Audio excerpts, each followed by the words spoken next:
adik-adik semuanya, Ibu berharap kalian dalam keadaan yang baik, sehat, dan siap untuk belajar hari ini. Kita akan belajar tematik di tema yang baru.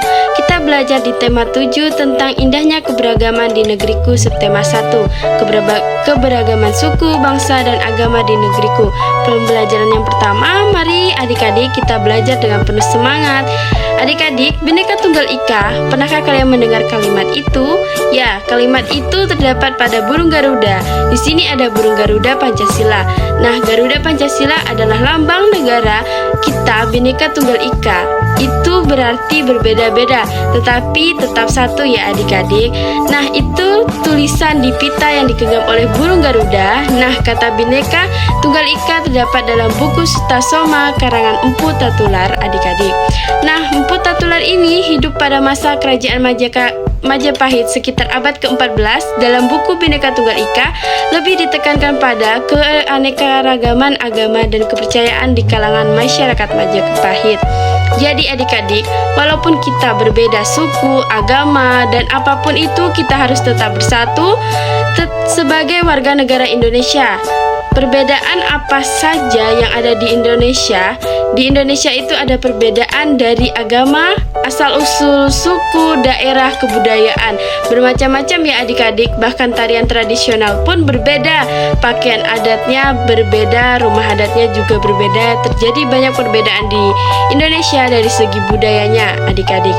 Nah, bagaimana sikap kalian terhadap perbedaan yang ada di Indonesia? Tentunya dengan perbedaan yang ada itu bukan menjadi salah satu alasan untuk kita bertengkar dengan orang lain atau bertengkar dengan suku lain, menjelek-jelekan suku lain atau bangsa lain. Tetapi dari perbedaan itu, mari kita hidup rukun bersatu sehingga Indonesia nanti akan menjadi negara yang kuat.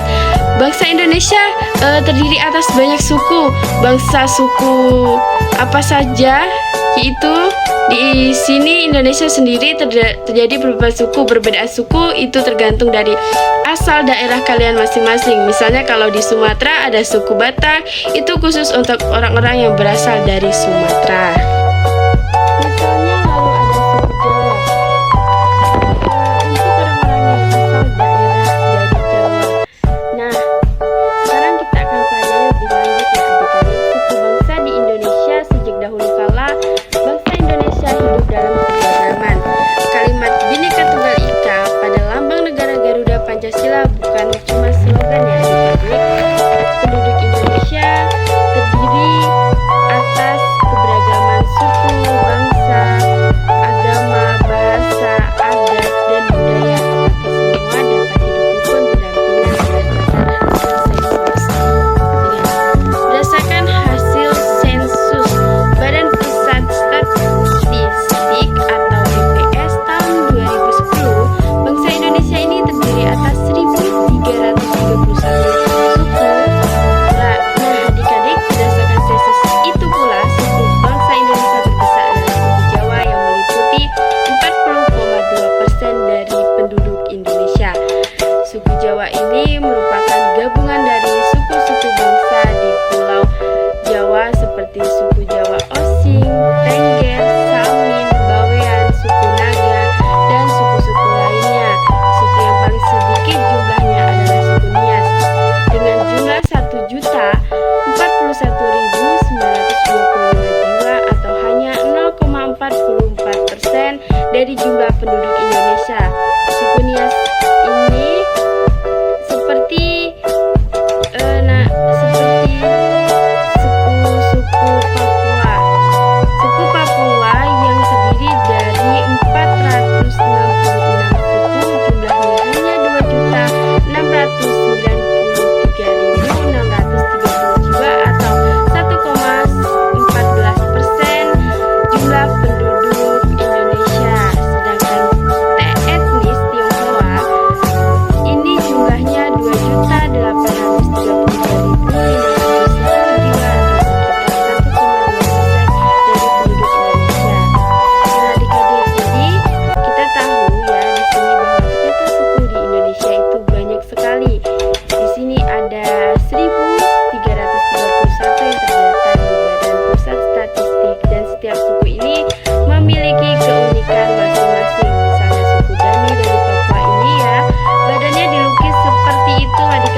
ada kata statistik. Nah, statistik itu artinya adalah data yang berupa angka yang dapat memberi informasi mengenai suatu masalah atau gejala.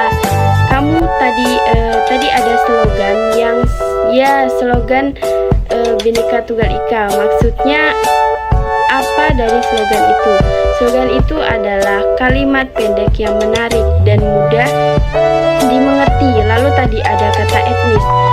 Maksudnya etnis Tionghoa tadi adalah kelompok sosial dalam sistem sosial atau kebudayaan yang mempunyai arti atau kedudukan tertentu. Arti dari etnis yaitu kelompok sosial. Nah, ada kata adat. Kita sering kali mendengar kata adat. Apa artinya kata adat? Nah, kata adat ini artinya adalah aturan atau kebiasaan yang telah dilakukan sejak dahulu. Adik-adik, di sini ada kata-kata sulit yang kita pahami artinya. Kalian bisa cari tahu arti dari kata sulit itu di Kamus Besar Bahasa Indonesia. Ada beberapa paragraf yang ada pada teks suku bangsa di Indonesia. Ya, tadi itu ada 2 paragraf. Nah, sekarang kita akan menuliskan pokok pemikiran dari setiap paragraf yang ada. Tentunya masih ingat bagaimana menentukan pokok pikiran yang ada. Cara menentukan pokok pikiran pada paragraf adalah sebagai berikut. Yang pertama, baca dulu seluruh kalimat dalam paragraf, lalu tandai kalimat awal, kalimat akhir, atau kalimat awal dan kalimat akhir di setiap paragraf. Menandai pikiran pokoknya yang terdapat di awal dan di akhir, atau di awal dan di akhir. Nah, adik-adik, ini adalah cara menentukan pokok pikiran dari paragraf. Jadi, kalian bisa baca dulu secara keseluruhan contoh dalam bacaan tadi. Ya, bacaan suku bangsa di Indonesia. Nah, di sini kita lihat kalimat utama adalah sejak dahulu kala Indonesia itu hidup dalam keberagaman. Nah, pokok pikiran paragraf pertama itu terdapat di mana kita lihat dari bacaan. Di paragraf terakhir itu dikatakan penduduk Indonesia terdiri atas beragam suku, bangsa, agama, bahasa, adat, dan budaya. Nah, ini adalah pokok pikiran dari paragraf pertama. Lalu pokok pikiran di paragraf kedua itu adalah tentang hasil sensus tahun 2010 oleh Badan Pusat Statistik.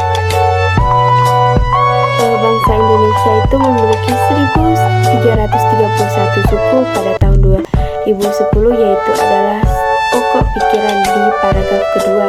Baru dijelaskan, sisanya menjelaskan bahwa 1.330 suku itu terdiri dari suku Jawa yang sekian persen, suku Nias yang sekian persen, suku Papua sekian persen, lalu etnis Tionghoa sekian persen. Itu baru dijelaskan. Maka pokok pikirannya adalah di bagian awal paragraf bacaan ini.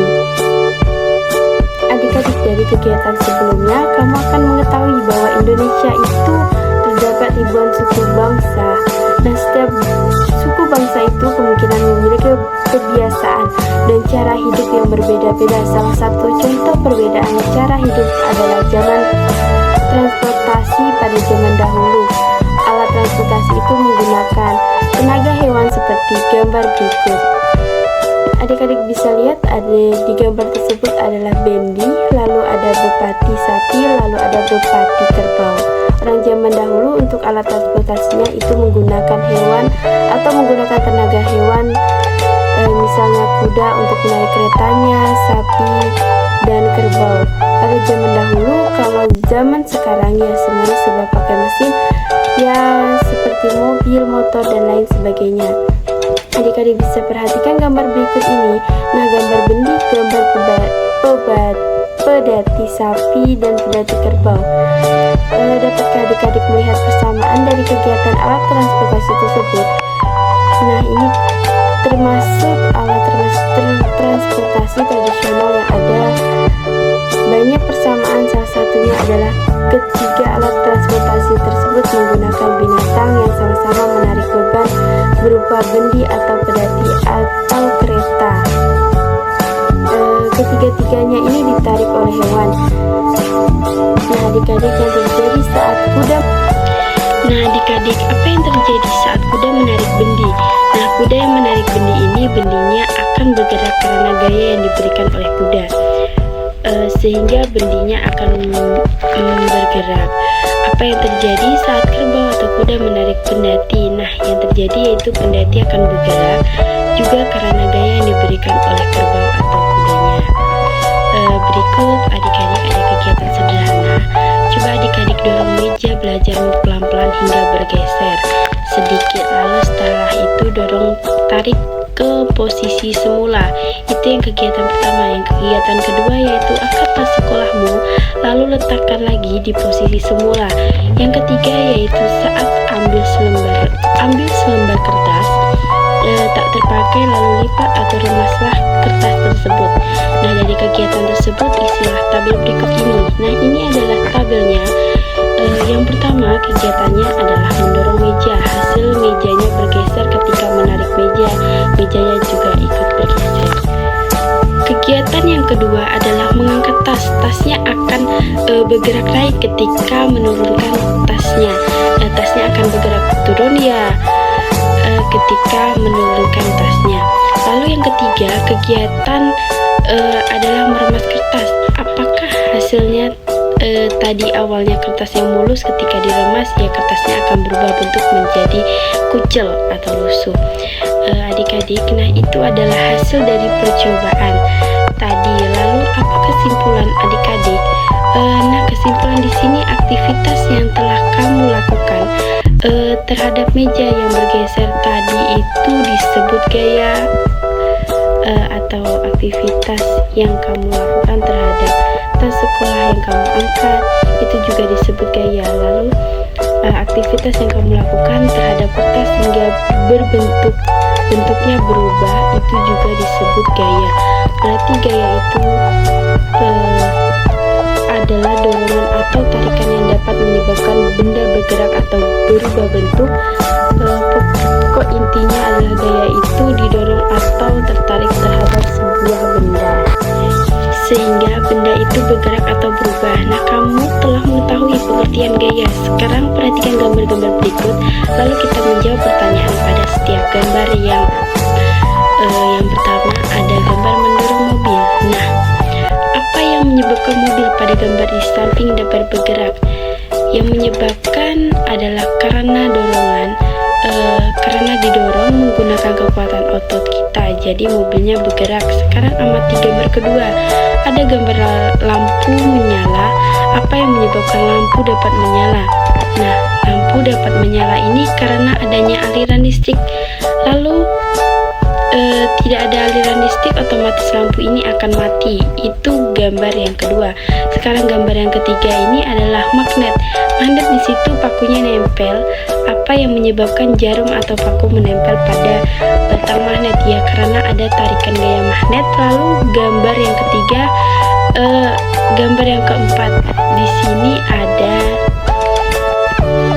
buah jatuh. Mengapa buah jatuh itu selalu ke bawah? Apa yang menyebabkan buah itu jatuh dari pohon? Yang menyebabkannya yaitu buah jatuh dari pohon itu karena adanya gaya tarikan dari bumi atau disebut dengan gaya tarikan. Lalu gambar yang terakhir, apa yang menyebabkan kursi mudah dipindahkan? Ya, karena kursi itu menggunakan roda. Roda itu dapat menghilangkan gaya gesek kaki kursi dengan lantai. Nah, dari sini adik-adik kita bisa menyimpulkan gaya itu mempunyai banyak jenis dengan sumber yang melakukan gaya. Pertama, macam-macam gaya itu adalah gaya otot. Ya, tadi yang mendorong mobil, ada gaya listrik, contohnya lampu yang menyala. Ada gaya magnet. Gaya magnet itu magnet yang menarik logam. Gaya gravitasi itu gaya yang membuat benda itu kalau selalu jatuh itu selalu ke bawah. Dan adanya gaya gesek yang membuat kursi itu mudah dipindahkan karena ada roda yang bergesekan dengan lantai. Adik-adik, itu macam-macam gaya yang akan kita pelajari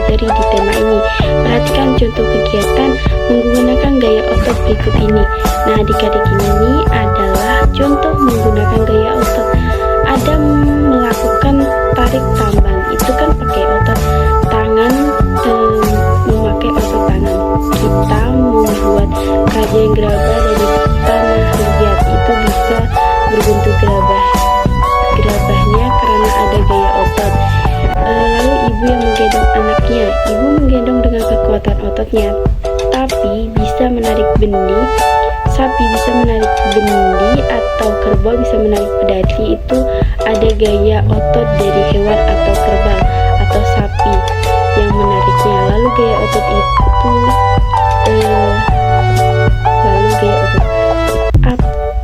apa yang kita pelajari tentang gaya otot? Nah, gaya otot adalah gaya yang dihasilkan oleh otot makhluk hidup, baik manusia ataupun hewan.